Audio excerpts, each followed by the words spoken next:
Hello, everybody. Dr. Mel here. It's not Monday, it's Thursday. Whew, it's warm up here. I'm gonna take this off. I'm like warm and then I'm cold. That's like how it goes when you're a practitioner. You're like working on people, moving energy, and then you're like, whoa, I'm sweating, and then you're cold. So yeah, to me, it's like, is it fall? Is it summer? All I know is that it's been beautiful outside, which is awesome. Anyway, I wanted to come on here. It's Thursday afternoon. I had a little bit of time to come on here and just say hello. And I know it's been kind of crazy the last week. I was gone out of the office all week last week, other than Monday, because of my bodybuilding show, which we did it. I'm done. I am here. I am alive. I didn't faint on stage. I got 4th out of 6.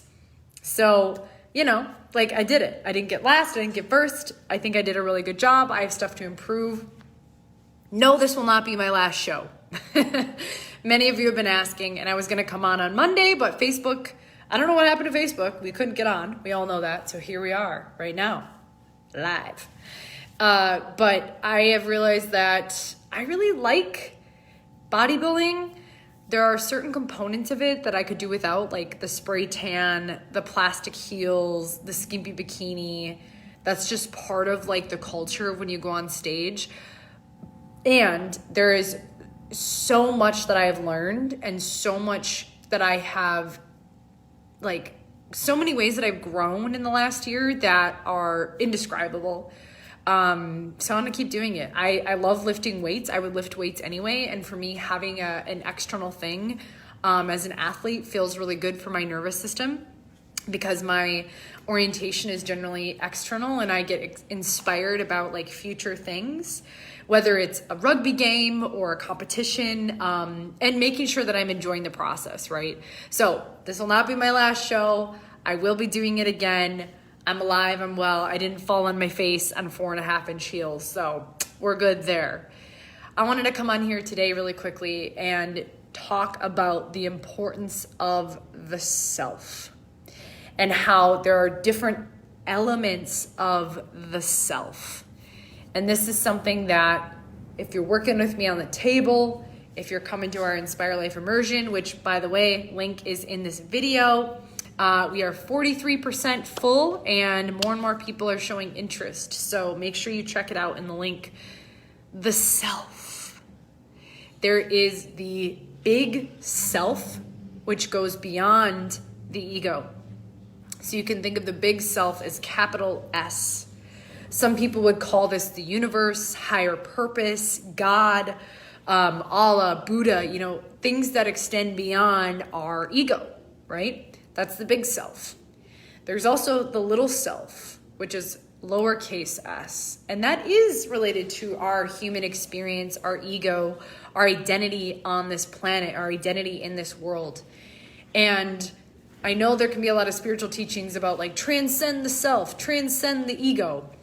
And as far as I'm concerned, and what I've studied is, if you are living in this physical body, you have a part of the brain that is the ego, right? I think Freud talked about this. You have this in your being. So if you see spiritual people saying like, get rid of the ego, transcend the ego, it's like, in my opinion, I don't really know if there's a way that you can like get rid of the ego. What I have found to be very powerful in my own journey, and I talk about this with Michael and our team time, is like, how do we get out of our ego, but also like honor yourself too? To me, it's a matter of integration and integrating the big self and the little self so they can be friends. So your ego doesn't run the show, and you don't totally become so dismissive of the ego that people can't resonate with you. They can't relate to you and your sense of self in the planet and on the planet. So for example, the ego in my world would be, I'm a chiropractor, I'm a bodybuilder, I'm a wife, I'm a business owner, I'm an entrepreneur, right? I'm attached to these identities of the self, of things that I have done and ways of being that I have adopted.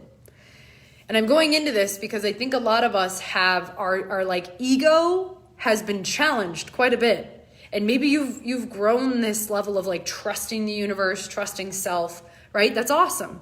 And I think our ego has been challenged a little bit, right? Like if we have so much identity wrapped up in our job, in our career, in our roles that we play, and all of a sudden something happens in the world that we don't have control over, and that identity gets stripped away, well, then the question is, who are you really, right?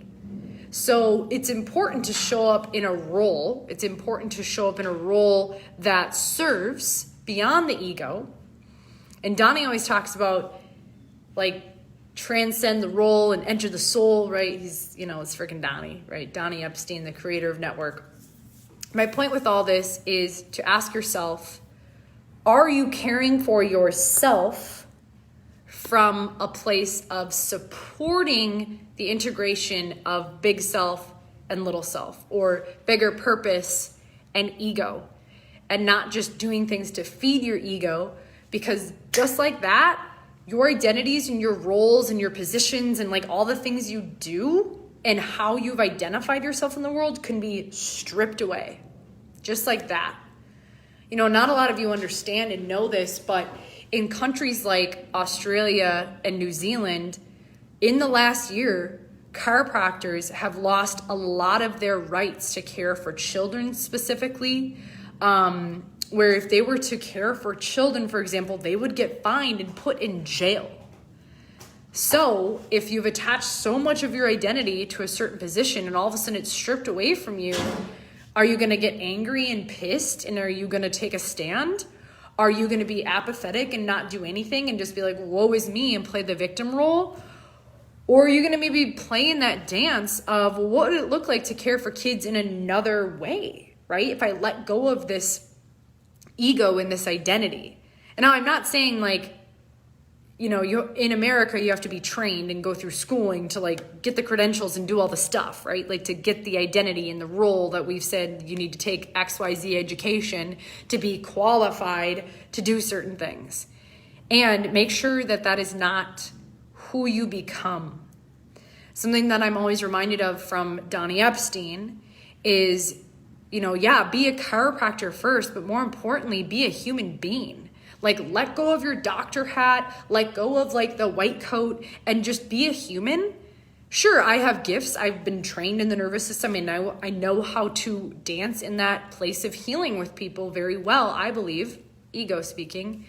And at some point, I'm Mel. I am a human here on this planet, and I just happen to go to, 4 years of school to become a doctor and blah, blah, blah, blah, blah.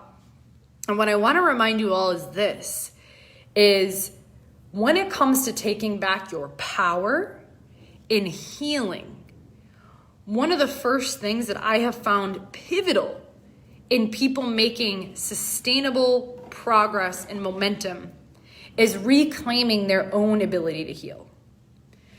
And it's interesting to see the different consciousness that comes into the office. Some people come to see me and they're like, Doc, I just need you to fix me, because they're used to the Western healthcare system and the old way and the old model of like, you're the doctor, it's your responsibility to fix me. When in network and reorganizational healing, we shift that paradigm and we say, hey, this is a partnership. I am here to be a guide, a facilitator of your own innate ability to heal, your own discovery of the self, your own self-transformation, and being inspired by your own innate healing gifts. And I'm sharing this because there's a lot here. It's almost like we have to relearn how our body works and how our body gives us the most beautiful signals to tap into our own healing potential, but we're not taught that. And to be honest with you, I wasn't taught that in chiropractic school. I was taught that I'm supposed to fix you, I'm the guru, and you're supposed to just depend on me. I don't think so. We've seen that way of healthcare deployed in the past in Western, and how's it working for us? Just going to put that out there, going to challenge the current status quo that our over-reliance and over-dependence on a sick care system is not working. and I've said this and I will keep saying it, if a bear comes and bites off my arm, you better bring me to the ER. Do not bring me to a chiropractor. Bring me to the chiropractor after so I can help my own healing, right? So they can wake that up in my system. But my point with saying this is we need to shift our paradigm, folks. It's been how many months of this thing, call it a pandemic, whatever you want to call it. What we are doing is not working. I'm sorry, but it's not.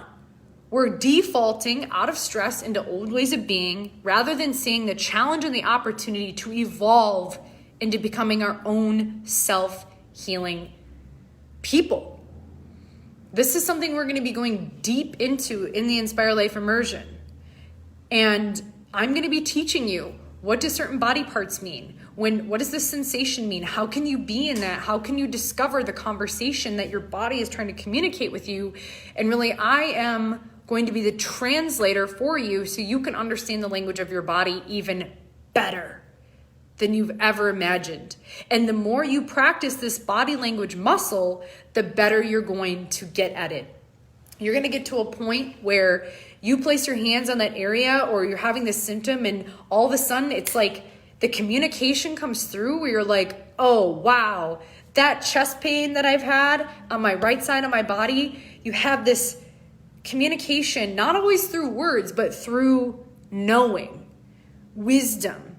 Knowing and wisdom is different than cognition and understanding from like an educational perspective. You do this enough where you're like, oh my gosh, I just had this flashback to when I was 5. I fell off a tractor and I landed on my chest. And at that same time, my dad was abusing me or something like that, right? I'm bringing it to the little bit of extreme, but teaching you, okay, so then how do we work with that? How do we actually engage in that where you become dependent on yourself and independent and interdependent where the healing is happening in community and you're in a space where other people are doing the work with you and you're not alone. I think that's the number one thing. Number two thing is doing this work in a community of people where you can make sound and you can move and you can tap into this wisdom and it's not weird. It's actually part of our physiology and we're going to be teaching that too. So number one, shifting the consciousness to owning your own healing. That's why we call people practice members in the office and not patients, because patient denotes that I'm the doctor, you're the patient, I'm the guru, you're suffering, and I'm here to fix you, versus practice member and practitioner, we are in a practice of healing together, right? And I can keep being a mirror to your greatness, being a window to your own self-healing mechanism, right? So you're less dependent on me fixing you, and I'm more just a guide of like, yep, you're on track. Like, keep it up, you know? I'm like that cheerleader. And then number two is really owning that conversation with your body, being willing to go there in a community of people and being a leader, being an embodied leader where you're not afraid to push the edges and challenge the status quo. Those are the two things I've seen. A willingness and a readiness to take responsibility for your own healing, and two, going there and inviting others along the way. So I wanted to come on here, distinguish the difference between big self, little self, and how you can't get rid of the ego, my friends. I'm sure the monks have figured it out. Maybe you can ask them. I'm not a monk. I look up to them, but I'm sure they have things that come up where the ego talks and they surrender to it and they let it move through like a wave. I'm sharing with you all as human beings who have amazing powers within yourself that you don't have to get rid of the ego, but how can you allow the ego and the super ego, I guess, or the bigger self, have a conversation and be friends. And then learning the language of the body, taking responsibility, just owning your life.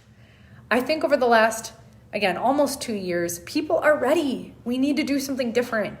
So Michael and I have created this immersion to create a space where you can start to learn this. And then my goal is that you learn this and you go out and you teach people, right? Like, go teach people this stuff.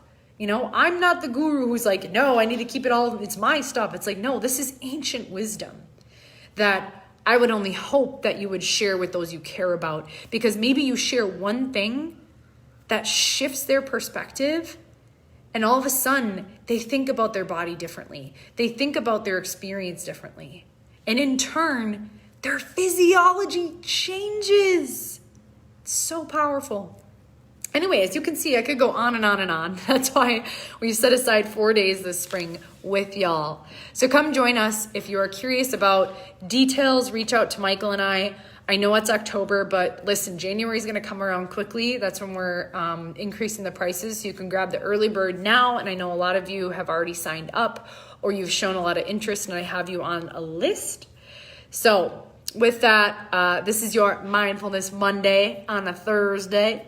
Wishing you all well. Let me know what you got out of this video and let me know what you're doing over the next weekend to take responsibility for your own healing. I'd love to hear. You all are so wise in this group and it's really fun to see like what you do to tap into your own alchemy and how you are the alchemist of your life. So anyway, have a great Thursday. I look forward to seeing a lot of you. We are back regular hours. I am here. Like I said, I didn't face plant.